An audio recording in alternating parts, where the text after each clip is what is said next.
program Sekolah Sabat pada saat ini. Kita sudah memasuki lagi pembahasan Sekolah Sabat yang merupakan rangkuman pada saat ini. Dan judul kita sepanjang minggu ini adalah Air Bah. Kita akan memulaikan acara kita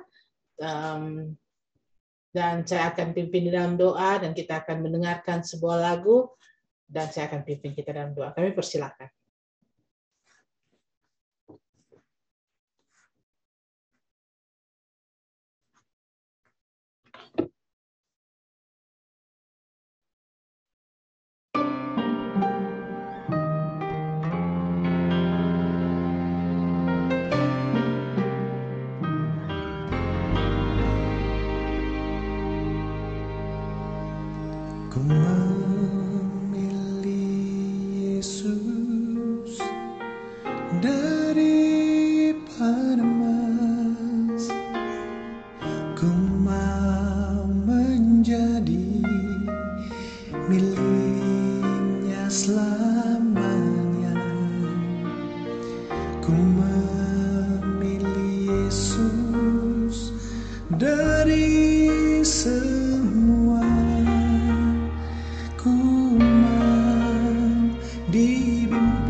Terima kasih. Kita akan berdoa bersama. Mari kita satu di dalam doa. Tuhan Allah Bapa kami yang ada di dalam surga, yang kami sembah siang dan malam. Kami mengucap syukur kepadamu di mana Engkau telah memimpin lagi kami sepanjang 6 hari dalam segala aktivitas kami, Tuhan. Kau telah tibakan kami pada Sabat-Mu yang suci ini dengan penuh kesukaan dan tubuh yang sehat. Kami berdoa kepadamu Tuhan, dimanapun kami berada pada saat ini, biarlah Roh Suci-Mu menjadi bagian kami, sehingga kami dapat mendengarkan firman-Mu yang akan dibawakan oleh Pendeta Muda Tulus Nainggolan, melalui rangkuman pelajaran sekolah Sabat. Biarlah Tuhan, Engkau dapat naungi hati dan pikiran kami dengan Roh Suci dari surga, sehingga kami dapat mengerti dan kami dapat berdiskusi bersama-sama, sehingga Tuhan kami memperoleh berkat, dan pada hari Sabat besok atau Sabat dimanapun kami berada, kami dapat berdiskusikan, membagikan pelajaran sekolah Sabat di kelas kami masing-masing untuk kepujian nama-Mu saja. Terima kasih Tuhan, dimanapun kami yang berada di Zoom maupun yang di live streaming. Biarlah kami semua selalu dapat kekuatan, kesehatan dari surga, agar kami tidak terhalang dalam memuji dan besarkan nama-Mu. Terima kasih Tuhan, dengar dan sempurnakan doa kami. Ini doa kami Tuhan, berkati kami sepanjang Sabat ini. Dalam nama Yesus kami telah berdoa dan mengucap syukur. Amin. Kita akan mendengarkan pelajaran sekolah Sabat yang akan dibawakan oleh Pendeta Muda Tulus Nainggolan.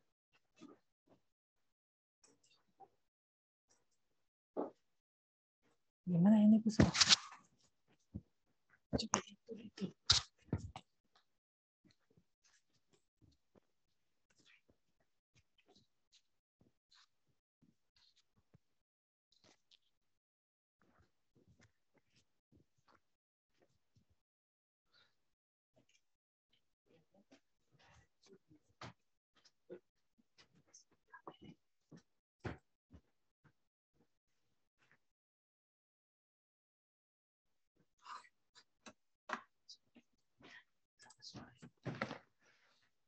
Selamat sore semuanya. Pada saat ini kita kembali mempelajari pelajaran sekolah Sabat kita. Judulnya adalah air bah. Sebab kalau kita perhatikan ayat intinya Matius 24 ayat 37, sebab bagaimana halnya pada zaman Nuh, demikian pula halnya kelak pada kedatangan Anak Manusia. Menarik bagi kita pada saat ini, ada sebuah pertanyaan. Bagaimanakah sebenarnya pada zaman Nuh itu? Dan bagaimanakah kondisi kita pada saat ini?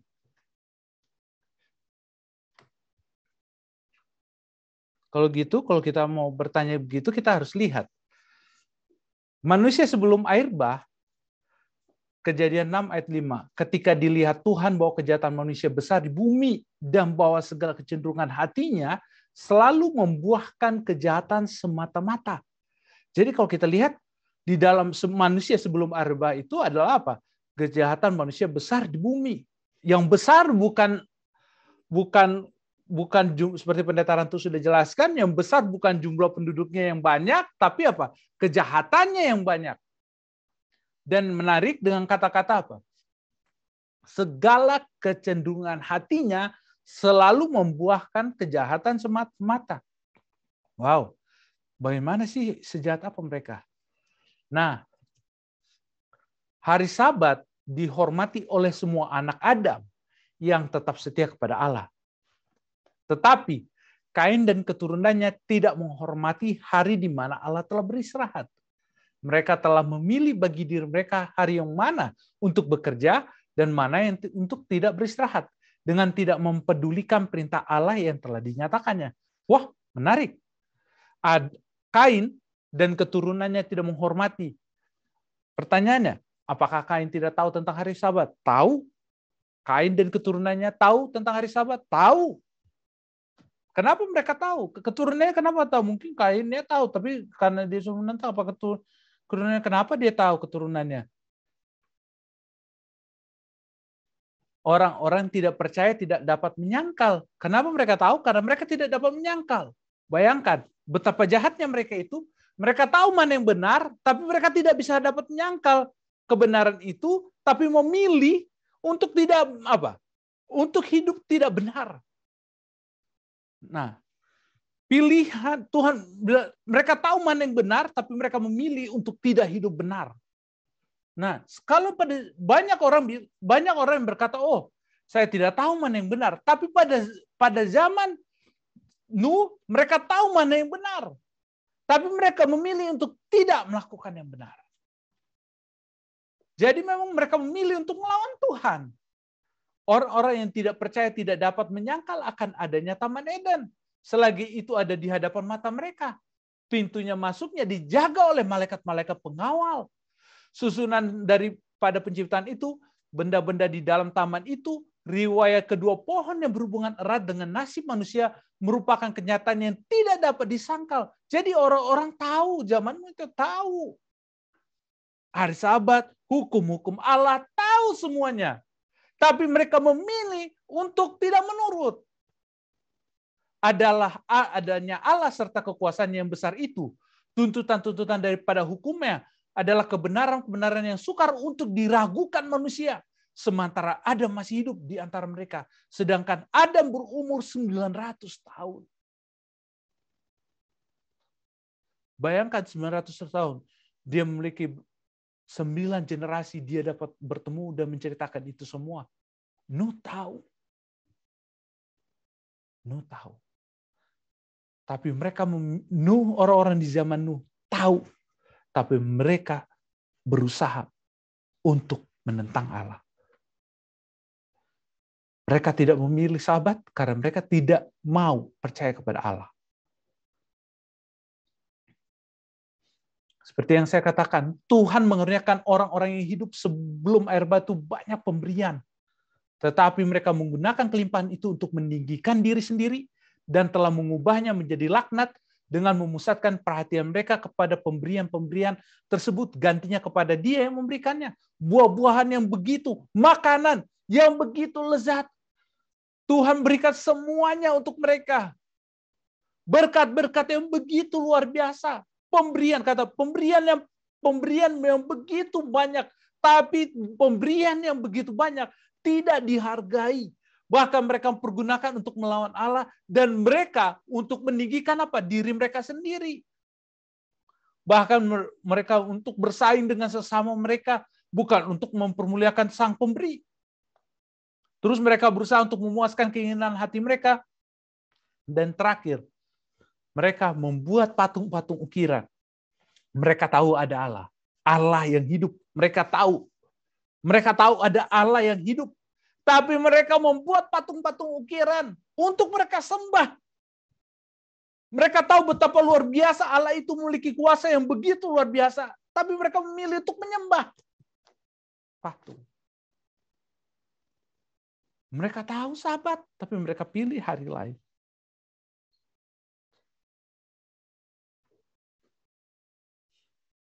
Dan yang lebih menarik, para penyembah Allah pun membuat ukiran-ukiran. Menarik. Para penyembah Allah itu membuat ukiran-ukiran untuk menjadi gambaran Tuhan. Untuk apa? Ini yang saya katakan penggabungan antara apa? Penyembah Allah dengan apa? Dunia. Penyembah Allah dengan dunia.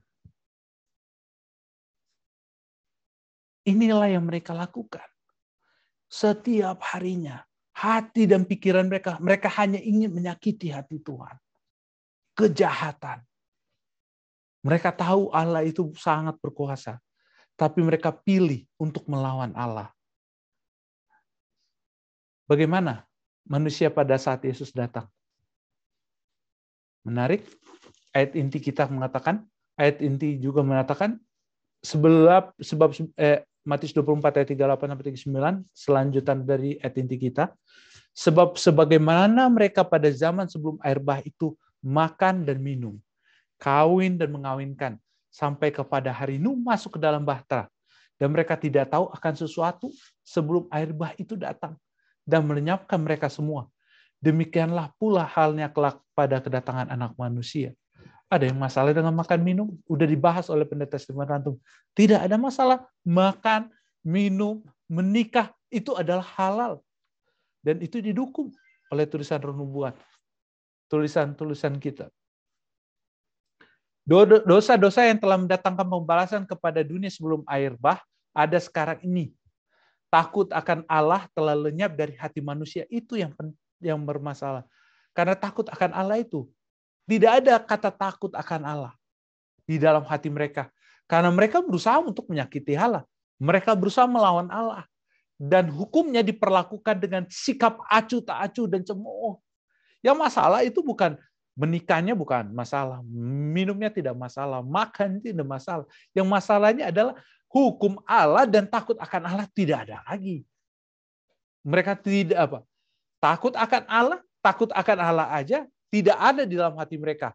Bagaimana dengan hukumnya? Hukumnya mereka cemohkan, mereka acukan. Keduniawian yang ada pada generasi tersebut disamai oleh keduniawian yang ada sekarang ini. Pada zaman kita ini. Kristus berkata sebelum bagaimana mereka pada zaman sebelum air bah itu makan dan minum, kawin dan mengawinkan, sampai kepada hari Nuh masuk ke dalam bahtera. Dan mereka tidak tahu akan sesuatu sebelum air bah. Itu datang melenyapkan mereka semua.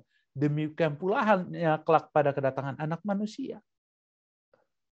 Nah, ini menariknya.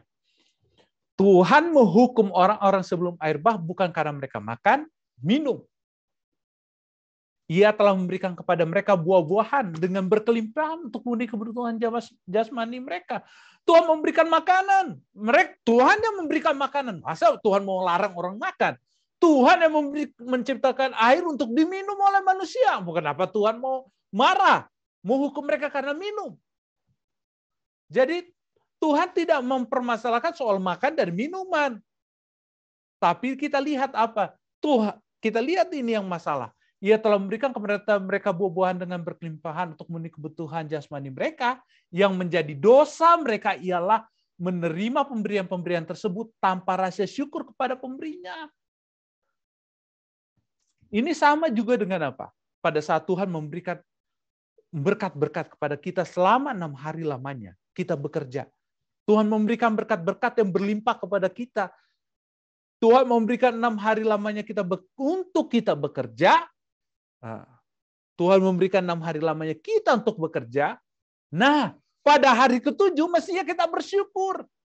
Tapi bayangkan Tuhan memberikan berkat 6 hari lamanya, tapi pada hari ke-7 kita masih merasa kurang. Kita mau pakai hari ke-7 itu untuk bekerja lagi supaya tambah duit, tambah uang. Bukan 6 hari lamanya Tuhan kasih berkat itu, kita pada hari ke-7 kita bersyukur. Kita kecewa karena kita tidak bisa kerja pada hari Sabat. Kita bersedih, kita bersusah hati. Ini, dosa inilah yang terjadi. Semua berkat-berkat Tuhan menjadi kutuk bagi kita. Karena apa yang Tuhan berikan, berkat-berkat Tuhan yang kita berikan selama 6 hari itu bukan kita terima dengan rasa syukur. Kita terima dengan rasa bersungut. Mestinya kita bersyukur pada hari ke-7. Kita sudah Tuhan pimpin selama 6 hari lamanya. Tuhan berikan berkat-berkat yang begitu luar biasa. Penjagaan Tuhan yang Tuhan berikan, pada hari ke-7 kita bersyukur kepada Tuhan. Yang sang pemberi 6 hari lamanya kita itu. 6 hari lamanya kita diberikan perlindungan, kesehatan, kekuatan, berkat. Dan kita dapat makan, kita dapat minum. Semuanya ini Tuhan berikan untuk kita. Semestinya pada hari ke-7 kita dengan sukacita datang menghadap hadirat Allah, mengucapkan syukur atas pemberiannya.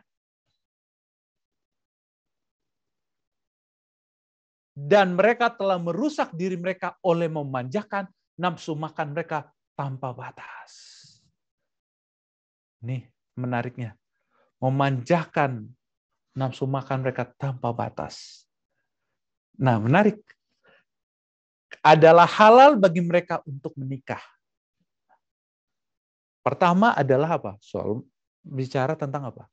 Nafsu tanpa batas. Memanjakan nafsu makan mereka tanpa batas. Yang berikutnya bukan hanya itu. Adalah halal bagi mereka untuk menikah. Pernikahan adalah sesuatu yang direncanakan oleh Tuhan. Itu adalah salah satu daripada lembaga-lembaga yang pertama yang telah ditetapkan oleh Tuhan. Ia telah memenuhinya dengan kesucian dan keindahan. Tetapi segala petunjuk ini telah dilupakan dan pernikahan telah digunakan, dijadikan alat sekedar untuk memuaskan hawa nafsu. Bayangkan itu. Untuk memuaskan hawa nafsu. Jadi, apa yang pada zaman Adam dan Hawa itu masalah pernikahan, bukan pernikahan itu halal, tapi masalahnya pada saat apa yang terjadi pada zaman Nuh itu sebelum air bah, terulang lagi kepada kita pada saat ini, pada zaman ini. Pernikahan itu hanya bukan lagi pernikahan yang suci, pernikahan yang indah, tapi pernikahan itu udah diubah menjadi kutuk bagi manusia. Kenapa? Suka-suka mau menikah, suka-suka berbuat sesuatu. Apa yang mereka, pada saat hari Minggu ini menikah, besoknya bercerai. Terus sekarang lebih jadi kutuk lagi. Tuhan bilang pernikahan itu adalah wanita dengan pria, pria dengan wanita. Sekarang diganti, wanita dengan wanita, pria dengan pria. Semua jadi kutuk. Berkat yang Tuhan berikan dalam pernikahan, lembaga yang Tuhan ciptakan di Taman Eden, dirusak. Apa yang terjadi di sebelum air bah, itu terulang lagi di zaman kita. Dan itu memang sudah sudah terjadi. Jadi kalau kita lihat tanda-tandanya, memang ini adalah waktu, memang Yesus sudah mau datang. Karena apa yang dikatakan, apa yang kita baca tadi itu, semua yang dinyatakan yang tadi, apa yang terjadi di keadaan di zaman sebelum air bah, itu terulang lagi pada saat ini. Ini adalah pengulangan sejarah pemberontakan manusia. Keadaan yang sama itu berlaku sekarang ini. Yang sebenarnya halal telah dijalankan dengan secara berlebih-lebihan. Nafsu makan dimanjakan tanpa batas. Terus apa lagi? Sifat tidak bertarak, merusak kuasa akhlak dan rohani. Terus apa lagi? Pemanjaan akan nafsu birahi. Manusia hidup untuk memuaskan perasaan. Kejujuran dikorbankan agar memperoleh kemewahan yang dapat dipertontonkan. Menarik. Kenapa? Semua yang dikatakan oleh tulisan-tulisan yang diilhamkan ini benar-benar kelihatan pada saat ini. Apa yang terjadi di dalam air bah itu memang nyata pada saat ini dalam kehidupan kita. Kejujuran dikorbankan agar memperoleh kemewahan yang dapat dipertontonkan. Sekarang semuanya mengejarkan kemewahan supaya bisa menunjukkan kepada orang, saya ini adalah orang yang terbaik. Bersaing. Apa yang terjadi pada zaman sebelum air bah seperti tulisan Nubuat katakan tadi, tulisan yang di Nubuat juga mengatakan tadi apa? Mereka saling menunjukkan apa yang mereka miliki itu saling bersaing dan saling bersaing menunjukkan siapa yang lebih hebat. Dan sekarang ini ditunjukkan dan itu terjadi pada saat kondisi kita pada saat ini. Yang menarik adalah mereka yang ingin cepat jadi kaya telah menyalahgunakan keadilan dan menekan orang miskin. Ini terjadi. Sedang terjadi dan dipertontonkan di depan kita. Budak-budak serta jiwa manusia masih diperjualbelikan. Penipuan, uang suap. Kita dibikin undang-undang tidak boleh ada undang-undang perbudakan. Tapi tanpa saat ini penjualan manusia itu terjadi. Di mana-mana. Bahkan orang yang bebas menjual dirinya secara bebas untuk mendapatkan uang. Penipuan, uang suap, pencurian, merajalela tanpa ada teguran baik di kalangan orang-orang tinggi ataupun yang rendah kedudukannya. Surat-surat kabar dipenuhi oleh berita pembunuhan, kejahatan yang dilakukan dengan berdarah dingin dan tanpa sebab. Sehingga kenyataan seolah-olah setiap naluri kemanusiaan telah lenyap sama sekali. Ini intinya dari ayat tadi. Kejahatan-kejahatan seperti ini telah menjadi begitu biasa. Sehingga tidak lagi menimbulkan tanggapan atau rasa kaget. Roh kekacauan sedang merajalela di segala bangsa. Dan pemberontakan-pemberontakan yang dari waktu ke waktu menimbulkan rasa ngeri di dunia ini adalah merupakan bukti daripada api nafsu serta kejahatan yang sekali terlepas dari pengendalian akan memenuhi dunia ini dengan celaka dan kebinasaan. Gambaran yang telah diberikan oleh Ilham tentang dunia sebelum air bah melukiskan dengan sangat tepat keadaan yang segera akan terjadi kepada masyarakat modern sekarang ini. Zaman ini di dalam abad ini dan di dalam negara-negara yang mengaku Kristen terdapat kejahatan-kejahatan yang tiap hari dilakukan sehebat seperti kejahatan-kejahatan untuk mana orang-orang berdosa pada zaman dahulu kala telah dibinasakan. Jadi apa? Saat ini, zaman ini kembali lagi, sudah kembali. Sejarah pemberontakan manusia sudah dinyatakan. Sekarang, kalau kita melihat kondisi seperti ini, apakah ada panggilan Allah? Ada. Panggilan Allah itu ada. Melalui malaikat-malaikat suci, Allah menyatakan kepada Henokh, maksudnya untuk membinasakan dunia ini dengan air bah, dan ia juga menerangkan dengan lebih jelas tentang rencana penebusan. Jadi bayangkan, berita peringatan tentang air bah itu sudah dinyatakan dari Henokh. Jadi pekabaran tentang air bah itu Henokh sudah kabarkan sebelum apa? Nuh berkhotbah 120 tahun lamanya. Jadi Henokh sudah berkhotbah, bertobat. Nanti dunia akan dibinasakan dengan air bah. Bertobat. Bayangkan berapa lama Henokh harus berkhotbah dan disambung dan diteruskan dari keturunannya sampai Nuh berkhotbah tentang yang sama. Bayangkan itu. Pekabaran panggilan Allah itu. Jadi, panggilan kita pada saat ini juga sudah dari dulu peringatan tentang kedatangan Yesus yang kedua kali. Nanti kita akan lihat bagaimana dari Henokh bagaimana lagi. Nah, habis itu Nuh. Karena iman, maka Nuh dengan petunjuk Allah tentang sesuatu yang belum kelihatan, dengan taat mempersiapkan bahtera untuk menyelamatkan keluarganya. Dan karena iman itu ia menghukum dunia dan ia ditentukan untuk menerimakan kebenaran sesuai dengan imannya. Ibrani 11 ayat 7.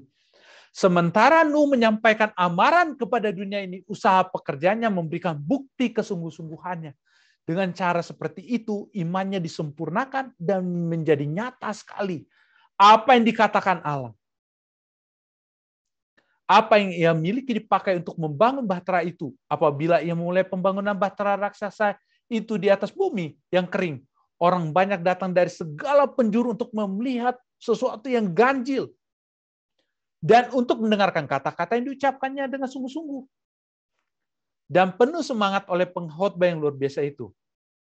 Setiap pukulan tukang terhadap bahtera itu merupakan satu kesaksian kepada orang banyak. Menarik. Sudah dari Henokh dikhotbahkan. Sampai di Nuh sudah diperingatkan. Tapi apa? Yang selamat hanya 8 orang.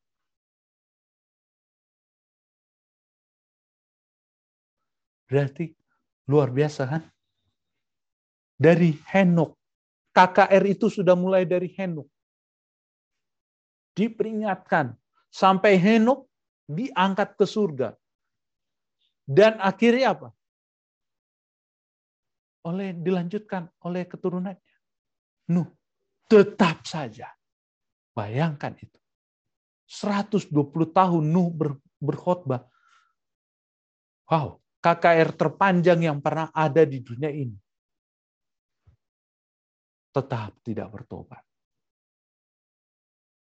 Panggilan Allah pada Henokh dan Nuh adalah panggilan kepada kita pada saat ini.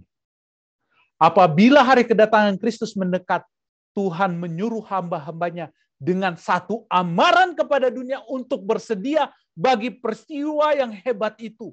Orang banyak sedang hidup dalam pelanggaran terhadap hukum Allah dan sekarang Dia dalam rahmat-Nya memanggil mereka untuk mentaati hukum-hukum-Nya yang suci. Semua orang mau meninggalkan dosa-dosa mereka melalui pertobatan kepada Allah dan iman dalam Kristus akan diberi keampunan. Tetapi banyak yang merasa bahwa adalah satu pengorbanan yang terlalu besar meninggalkan dosa-dosa oleh karena hidup mereka tidak selaras dengan prinsip-prinsip moral daripada pemerintahan Allah yang suci. Mereka menolak amaran-amarannya dan menyangkal kekuasaan hukumnya. Menarik. Panggilan itu kepada kita sekarang ini. Panggilan itu sudah diberikan. Apa yang diberikan oleh Henok, apa yang diberikan kepada Nuh. Pada saat itu mereka mempersiapkan umat-umat Tuhan, orang yang mau datang kepada dalam bahtera yang Tuhan telah berikan itu. Panggilan. Dan pada saat ini, panggilan itu kepada kita. Menarik. Di dalam Wahyu 14 ada 3 panggilan yang sudah berjalan, 2 sudah berjalan. Dan saat ini adalah panggilan yang ketiga. Yang pertama adalah panggilan dalam Wahyu 14 ayat 6 Wahyu 14 ayat 6 sampai 7 mengatakan, aku melihat seorang malaikat lain terbang di tengah-tengah langit dan padanya ada Injil yang kekal untuk diberitakan kepada mereka yang diam di atas bumi dan kepada semua bangsa dan suku dan bahasa kaum, dan ia berseru dengan suara nyaring, takutlah akan Allah dan muliakan Dia karena telah tiba saat penghakimannya. Dan sembahlah Dia yang telah menjadikan langit dan bumi dan laut semua mata air. Jadi di sini dikatakan panggilan pertama itu adalah takutlah akan Allah. Kenapa? Tadi pada saat di zaman Nuh dan di zaman kita adalah sama kejahatannya, mereka dosanya. Apa yang paling pertama? Takut akan Allah. Maka panggilan pertama itu adalah takut akan Allah. Karena apa? Pada saat orang tidak takut lagi akan Allah, maka mereka tidak akan pernah mau menuruti hukum Allah. Bagaimana? Allah aja tidak dianggap. Bagaimana hukum-hukumnya? Pertama, panggilan itu adalah takutlah akan Allah. Karena kalau bicara takut akan Allah, maka itu bicara juga taati hukum-hukumnya. Jika ada orang yang mengakui bahwa mereka takut akan Allah, tapi tidak melakukan perintah-perintahnya, itu adalah sama bohong. Sebuah kebohongan. Jika tidak menurut hukum Allah. Jadi di sini takut akan Allah, muliakanlah Dia karena telah tiba penghakimannya. Dan sembahlah Dia yang menjadikan langit dan bumi dan laut semua mata air. Wahyu 14 ayat 6 ayat 7 itu bicara tentang apa? Hari Sabat. Jika engkau takut akan Allah, mari kita beribadah, menyembah Dia pada hari Sabat. Karena hari Sabat adalah pernyataan pengakuan bahwa kita mengakui Allah sebagai pencipta langit dan bumi. Takutlah akan Allah dan muliakan Dia karena tiba penghakimannya. Itu adalah panggilan pertama kepada manusia tahun 1844.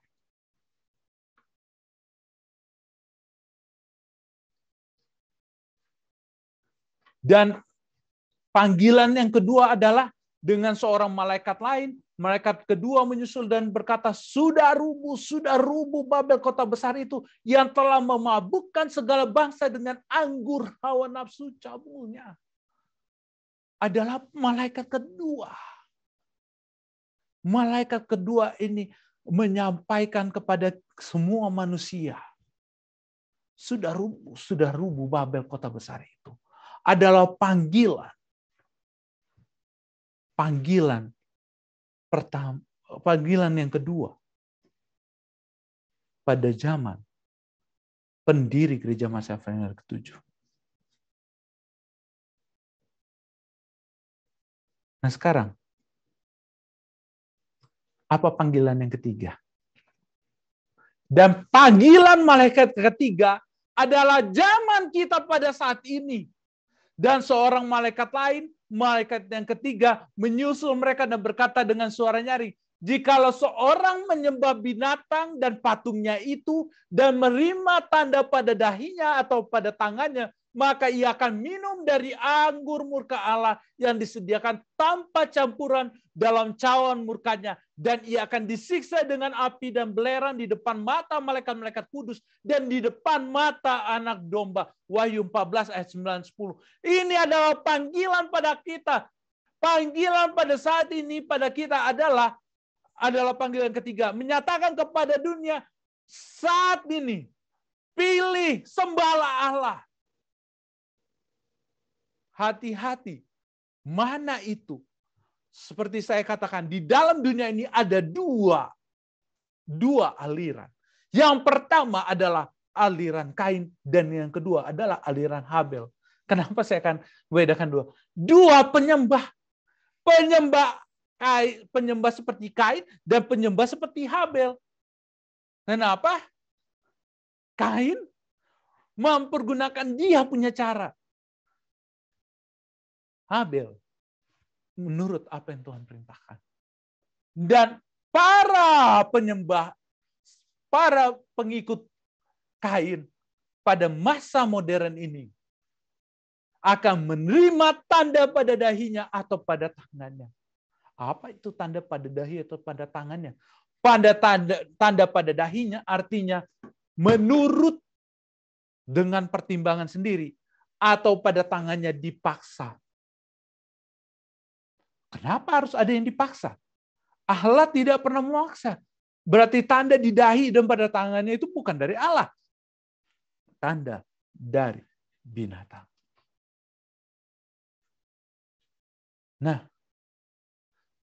kalau gitu sudah ada panggilan. Panggilan yang diberikan kepada kita.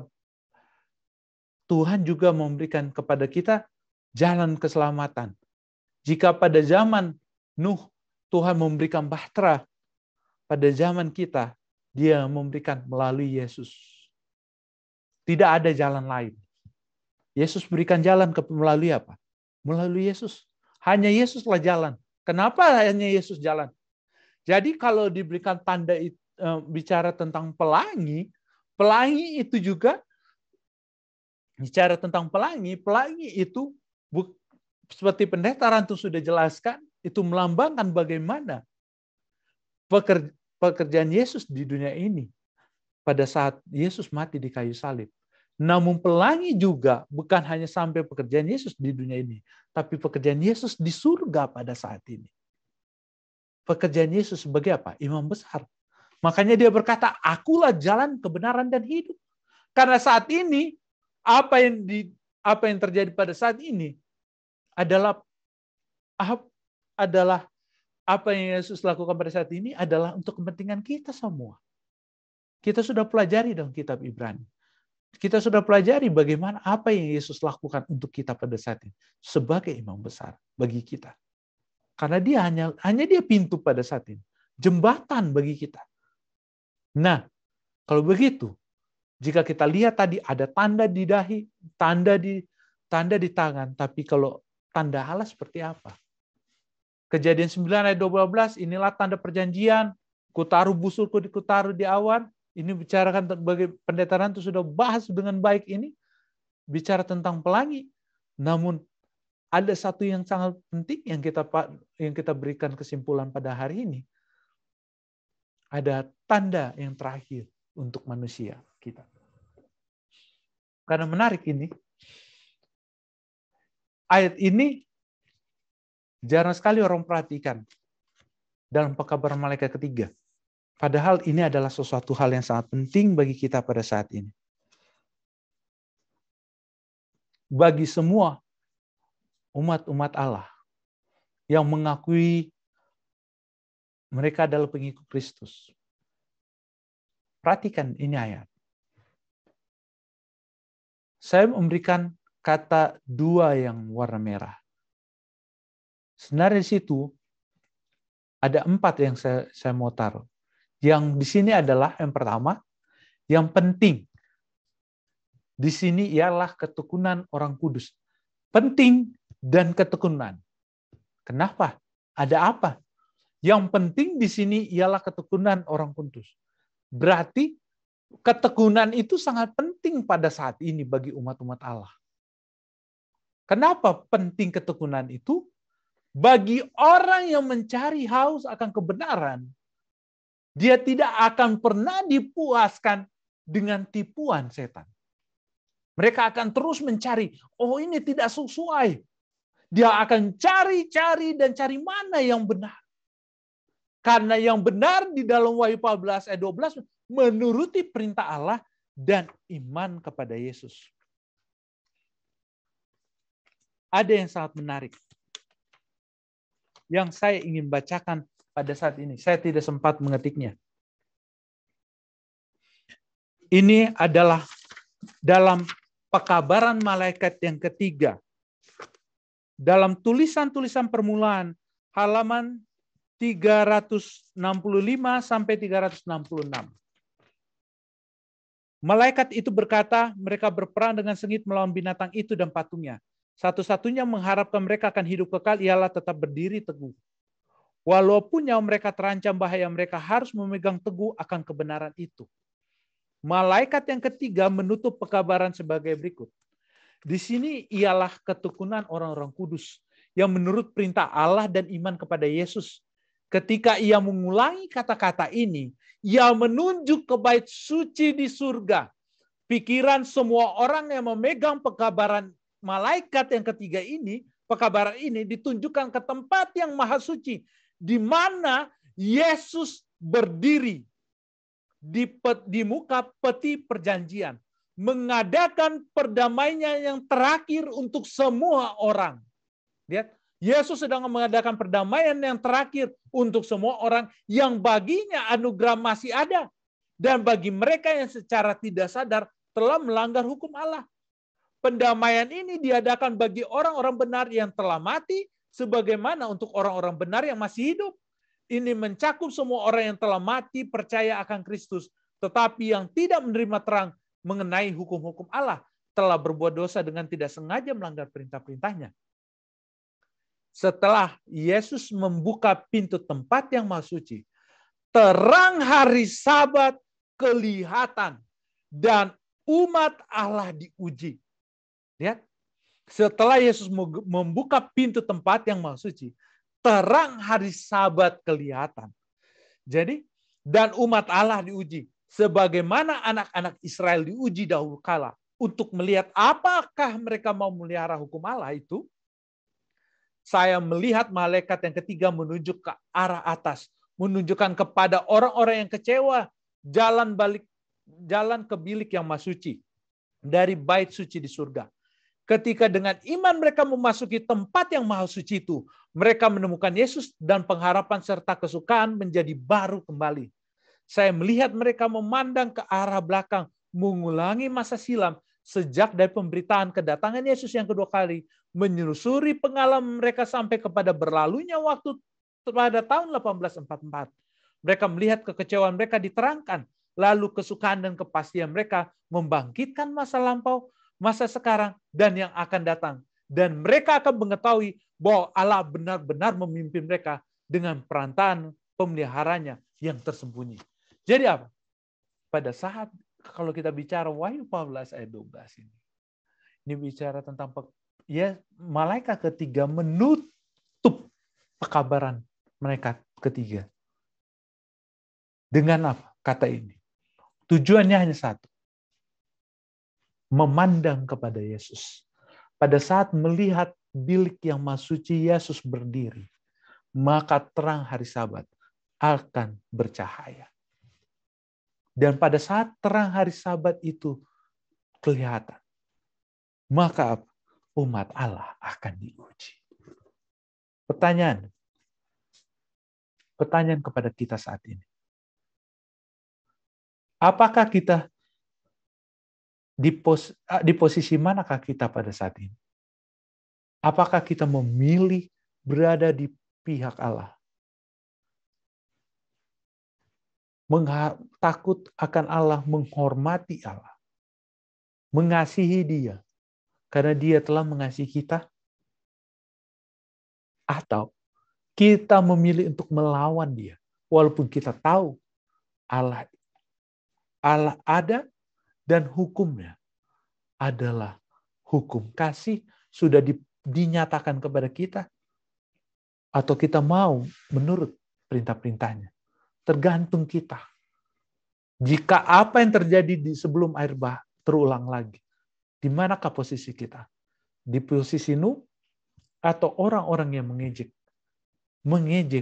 Nuh? tergantung kita saat ini. Pilihan itu di depan kita saat ini. Pilihlah. Tapi saya dan sekeluarga saya akan memiliki keputusan yang sama. Seperti Joshua punya keputusan. Akan selalu berada di pihak Allah. Menyembah Allah. Amin. Mungkin ada tambahan?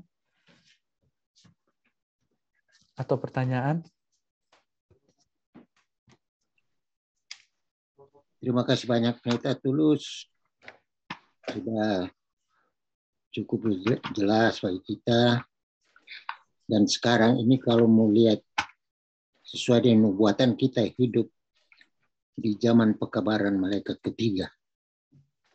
Yang tidak lama lagi akan selesai dan Yesus akan datang.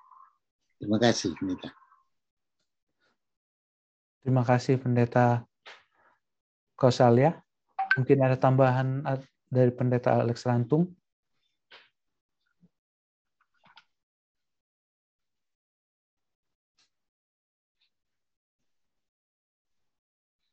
Mungkin nggak ada.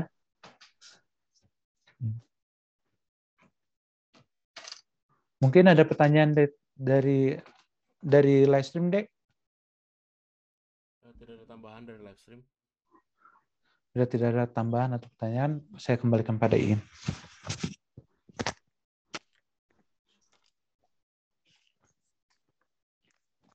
Terima kasih untuk pembahasannya. Dan kita akan tiba pada doa dan kesaksian. Jika ada hal-hal yang akan kita doakan bersama, kami berikan kesempatan. Mungkin yang dari Zoom terlebih dahulu. Ada. Oke, Pendeta Saulia, silakan. Ya, kemarin saya ada usul juga.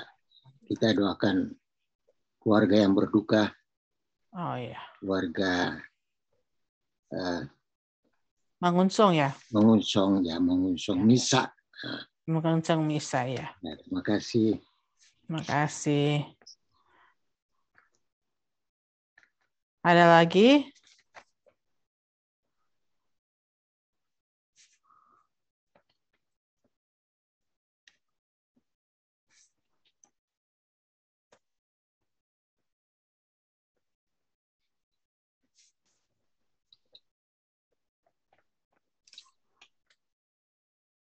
Baiklah, kalau sudah tidak ada, kita akan doa bersama dan doa akan dipimpin oleh Pendeta Muda Tulus Nainggolan.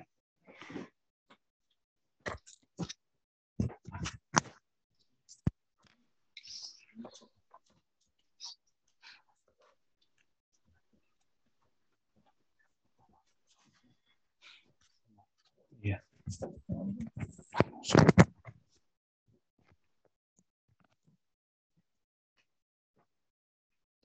Mari kita sama-sama berdoa. Bapa Surgawi, Bapa yang mengasihi kami, terima kasih Tuhan atas kasih-Mu yang begitu indah. Terima kasih karena berkat-berkat yang Kau berikan selama ini kepada kami. Penjagaan-Mu selama 6 hari lamanya kami bekerja.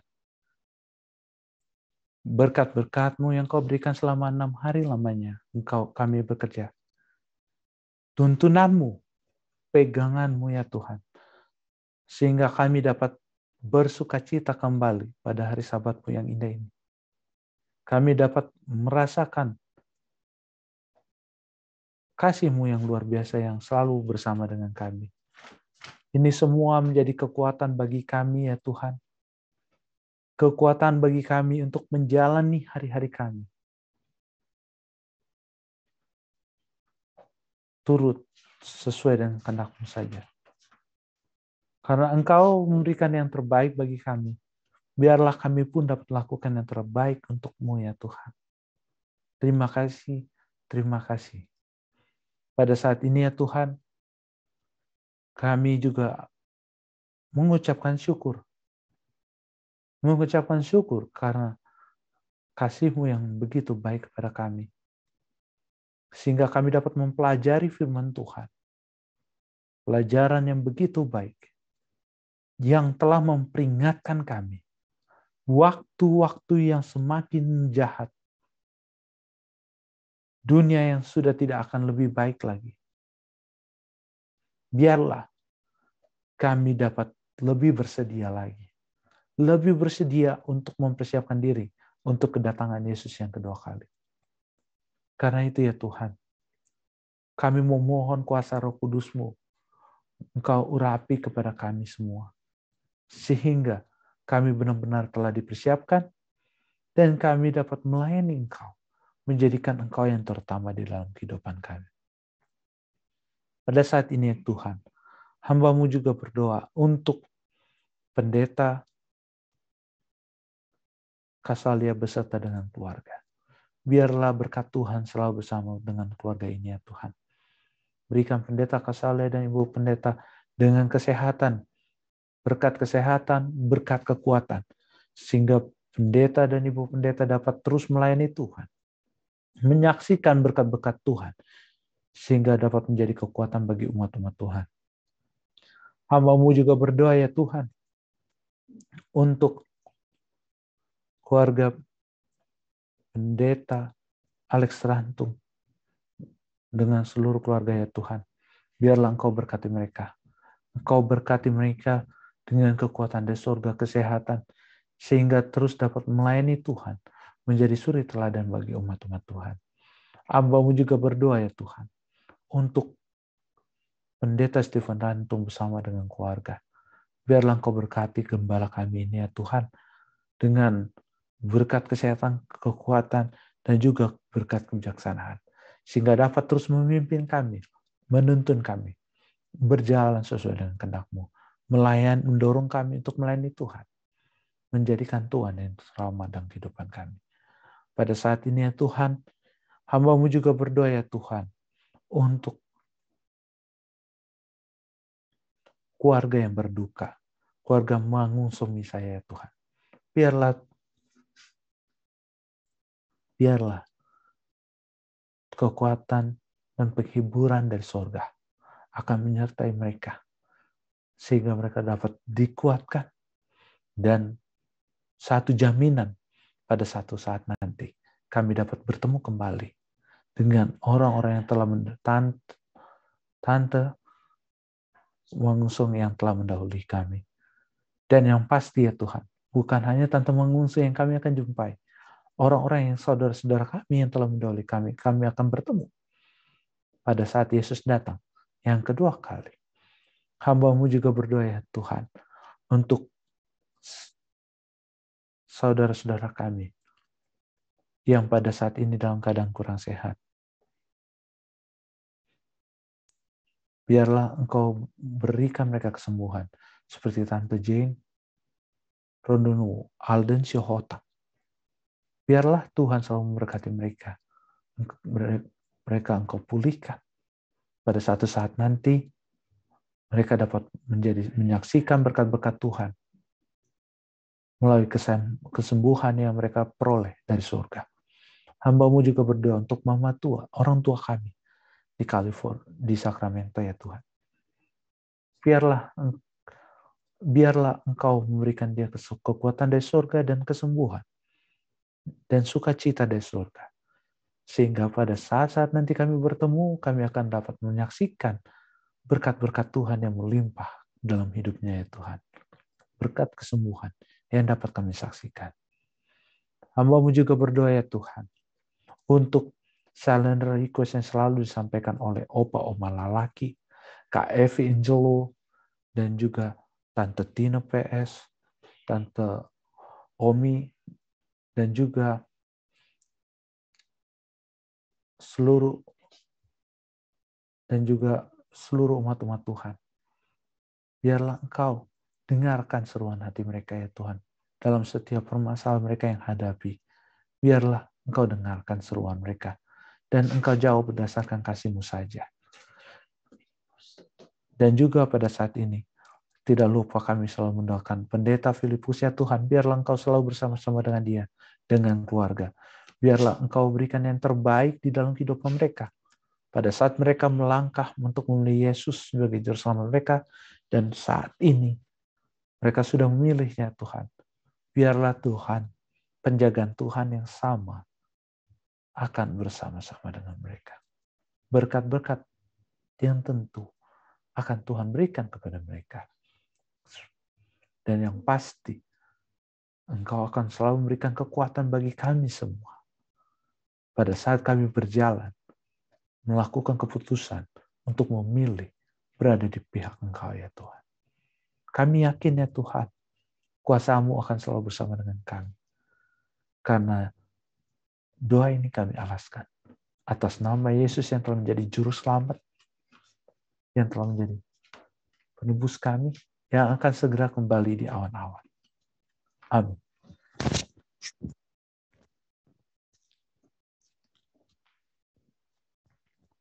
Terima kasih untuk doa tersebut. Dan acara kita pada malam hari ini sudah selesai. Dan kami dari tim Fisdak atau tim Fisdak Ministry ada memiliki pengumuman di mana kami tidak akan mengadakan siaran pada besok malam dan hari Minggu malam. Jadi kita tidak ada hari Sabat malam dan Minggu malam, dan kita akan bertemu pada hari Senin malam. Jadi 2 malam kita tidak akan bertemu, nanti kita bertemu kembali pada hari Senin. Terima kasih untuk perhatiannya, sampai kita bertemu kembali, dan Tuhan memberkati kita semua sepanjang hari Sabat ini. Biarlah nama Tuhan saja yang dipuji dan disembah sepanjang perbaktian kita panjang hari Sabat. Terima kasih sudah bersama-sama dengan kami. Tuhan selalu memberkati. Terima kasih.